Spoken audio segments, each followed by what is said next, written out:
Hello mga kabibig! Welcome back sa ating bagong YouTube channel. Ito ang pinaka-maingay na YouTuber sa palat ng YouTube. Ako si Kabibig, maglamag-lamag na tao with evidence. Ako, ito na.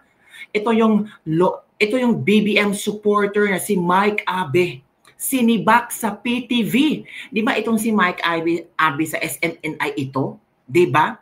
Tapos biglang lumiko sa ibang iskinita. Na doon na sa PTV. Nako! Sinibak si Mike Abe, kabibig, kasi nilantad ni Mike Abe ang korupsyon sa PCO. Nako, si Claire Castro kaya damay? PCO acting Dave Gomez, balat sibuyas, sensitibo sa kritisismo. Sa ikalawang anibersaryo ng kanyang programa sa People's Television Network PTV na si Mike Abe Live ngayong umaga ay hindi na pinaupo sa kanyang programa ang batikang broadcaster na si Mike Abe matapos niyang batikosin ang umano'y anomalya sa state-owned television station kahapon. Nako, mga kabibig! Nasa ilalim ng pangasiwa ng Presidential Communication Office PCO na ngayon pinamunuan ni Acting Secretary Dave Gomez. Naku, bakit naman to? Ang gulo-gulo ng gobyerno ni BBM. Hindi pa nga natapos ang flood control. Heto na naman tayo sa isang korupsyon sa PCO. Namatid sa source of taking down nasa Facebook page PTV ang episode ni Mike Abe Live kahapon at naglabas ng memorandum na papaliwanag si Abe sa naging content nito. Nakahanda pa umano ang lahat para sa anniversary episode at may mga panauhin pa sana, kabilang si Palace Press Officer na si Claire Castro. Ngunit hindi na pinaere ang programa. Napag-alaman na matapos gawin ito kay Abe, ay tinawagan umano siya ni Gomez upang ipabatid na hindi naman umano siya sinibak. Nako!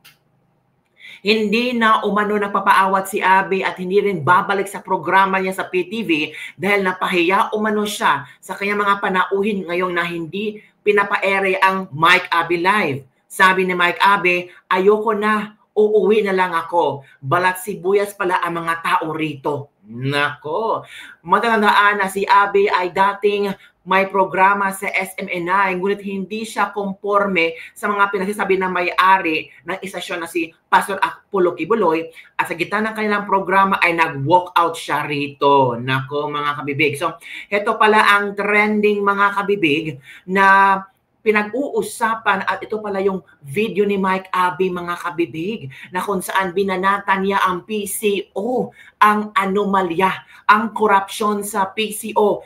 Naku, binulgar ni Mike Abe. Naku, paano to sasagutin ni Dave Sino ba yun? Ni Dave Gomez, mga kabibig, ang acting PCO secretary. Naku po, ang daming problema, BBM, sa inyong administrasyon. Anong nangyari? Oy. So ito, kabibig, ha? Ito yung si Mike Abe kung saan kayang binulgar lahat-lahat at walang sinisikreto. Eto na. Eto, huwag na tayong lalayo. Ganun ho talaga kasi na makarating. Alam ba nyo dito sa PCO, Presidential Communication Office, may problema rin. O, hindi ko nilalahat. Dito lang sa Channel 4, may problema rito. Hala. Walang development dito kasi para dito nagpapalit ng damit kasi ang mga manager dito. Ooh. Every 3 months, every 4 months, nagpapalit ng manager. Kaya walang nagagawa, walang development. Ooh. Pero may pondo, may budget. Nasaan ang budget? Tumigil kayo, ha? Marami nakakarating sa akin. May corruption dito sa estasyong ito. Hala. Papangalanan ko kayo pag nalaman ko yan. Wala akong pakialam sa inyo. Hala. Kaya good morning, Secretary Dave Gomez. Sir, gumalaw-galaw ka naman. Puntahan mo ang mga opisinang nasa ilalim ng PCO. Meron din corruption yan. Hala. Ang magagalit, guilty. At magalit kayo, mag-guilty kayo, wala akong pakialam sa inyo. Sobra na eh. Saan ka naman nakakita ng, naku, sandali. Gusto niyo bukahin ko na? Gusto niyo isa-isahin ko ng problema rito? Easy. Ay, nako. Saan ka nakakita ng building mura sa pinakamataas hanggang sa ground floor may tulo? Ooh. May tulo. Bakit natulo? Di may palpak.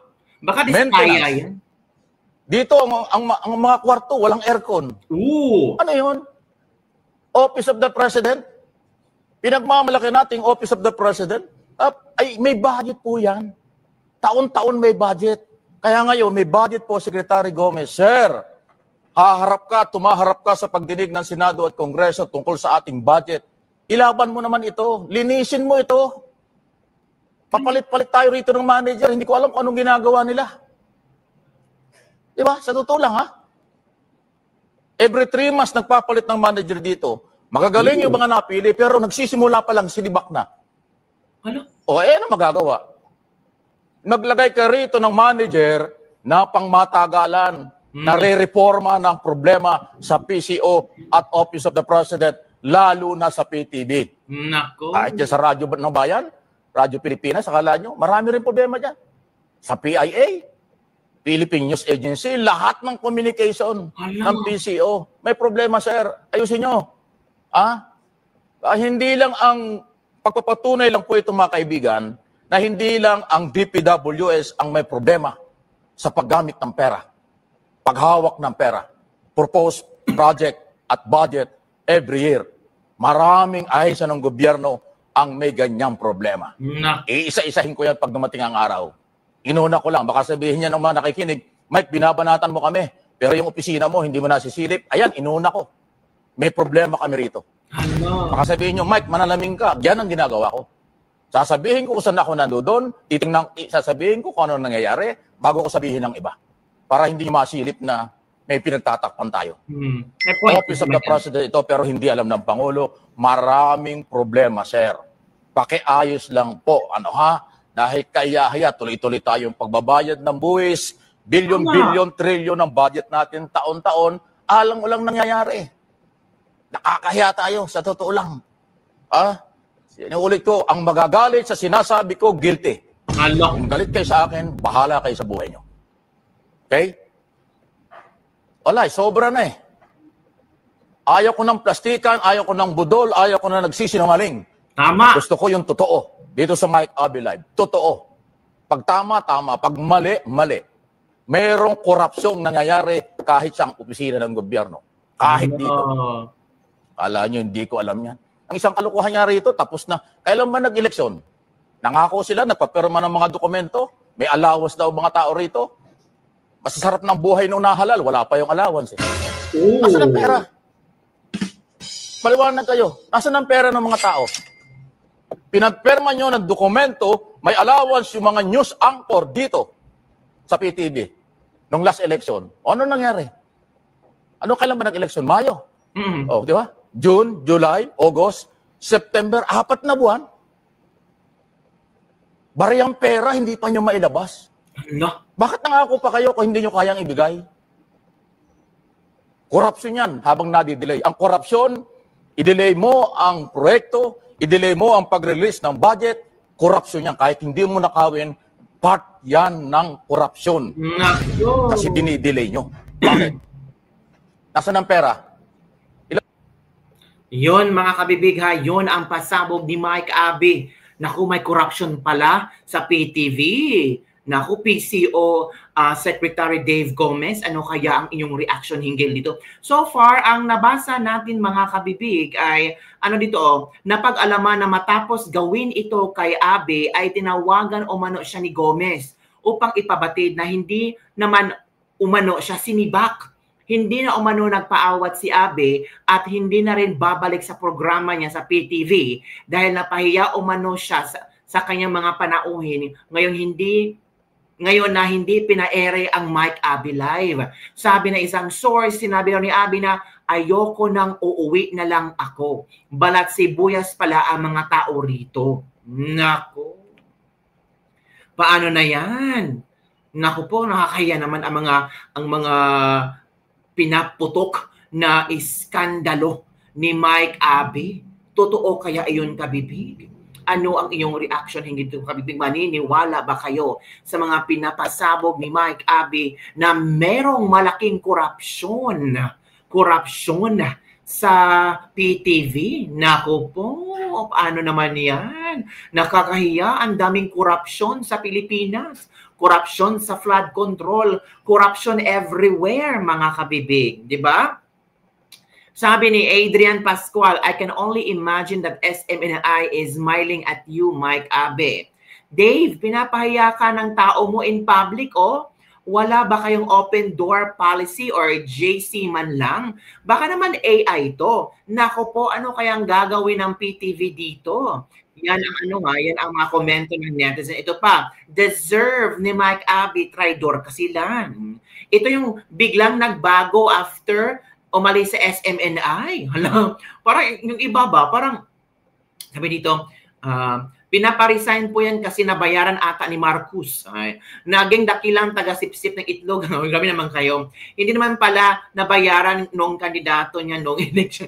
Merese, mga hambog kasi yan. Now you know kung gaano ka-inutil ang pinagtanggol mong Pangulo laban sa SMNI at gaano kakurap ang gobyernong pinamumunuan niya. Totoo ba talaga yan? Baka naman AI or edited. Hello, PTV. Sabi naman ng isang netizen from EG Marias. Hindi AI, kaya ang upuan niya tumutunog. Actually po, news na ngayon ay si Mike Abe sinibak yata. Pero tumawag naman si Dave Gomez, ni Mike Abe naman, hindi ka sinibak. E di nakita mo ang gusto mo, Mike Abe, dyan ka sa pobreng estasyon. Naku po. Makikita mo na ngayon na napaka-excellent ng SMNI, walang kurap. Yun kabibig ha. Yun ang iilang mga komento ng ating mga netizen. Ito Mari Maraw, translation, kulang ang bonus ko. Kailangan hindi lang 13-month pay. Grabe naman sila.